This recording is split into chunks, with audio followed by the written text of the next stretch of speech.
We put our time, money, even our health into the hands of professionals, trusting that they have the proper training and certification. So why should home security be any different? On today's FrontPoint podcast series, we're going to talk about licensing and why it's critically important in the home security industry. Thanks for joining us today, Peter. We're going to talk about licensing. Why is licensing important in the home security industry, and why should consumers care?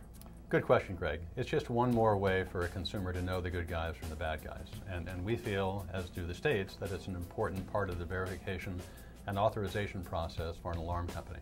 Just as you would not want to hire a contractor to come and do work in your home, you really don't want an alarm company coming in with their representatives unless they've been through that licensing process.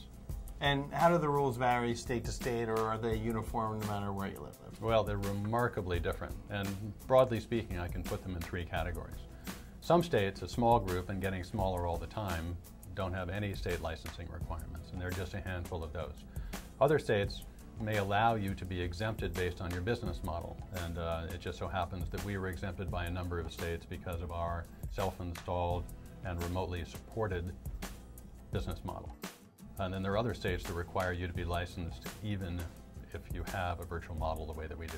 Okay, so if you need to go get licensed in a state, what was required of you to get that done? Well, here again, it varies state by state, but it can be a very, very lengthy process. It can be a combination of technical verification, meaning that you have to take exams to prove that you have competence in not only the state regulations, but also the alarm industry in general, plus significant background checking, criminal records, fingerprints, FBI, state level. So why would your company or any company be exempted in a certain state? Well, it happens that a company such as FrontPoint that essentially has a self-installed system that is purchased over the internet. We're almost a virtual company in that regard, and we can remotely troubleshoot and support all of our customers, so we're not required to have representatives in the various states. Which means if we don't have people who are there and if the systems are wireless, the states will say, you are a bona fide alarm company. They can also look at the licensing we have in other states and determine that we're acceptable. So are there companies out there that do operate without a license? Is this a real concern for consumers to be aware of? It is, and unfortunately a lot of people have come into the industry recently who haven't wanted to go through this process. And it's not just the smaller guys, who may say, I can't afford it, I don't want to deal with the headaches, or I'll wait until I get caught, which is unfortunate. But even some of the larger companies we have found are not licensed in all of the jurisdictions where they should be. And increasingly, they're getting caught. Does that mean their service is necessarily inferior? It's a good question. Not necessarily, but it does mean that there could be people operating in that company that don't have the technical expertise to be able to support you the way you need.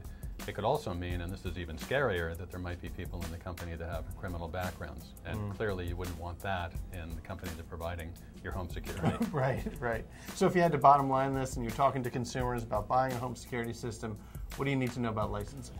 It's just one more piece of homework that you need to do. We're always telling people to ask a lot of questions, do your homework, do your due diligence, check with the Better Business Bureau, and sometimes they have licensing information, and ask the alarm company, are you licensed where you need to be? All right, so last question, Peter. I assume FrontPoint has its licensing in order? All 50 states and across Canada. As I said, fundamental part of what we did when we set up the company, happily so. Got it. All right, everyone, remember, ask your home security company, are you licensed to do business in my state? Thanks, Peter, for your time. Thank you. Thanks, everyone, for joining us on the FrontPoint podcast series. We'll see you next time.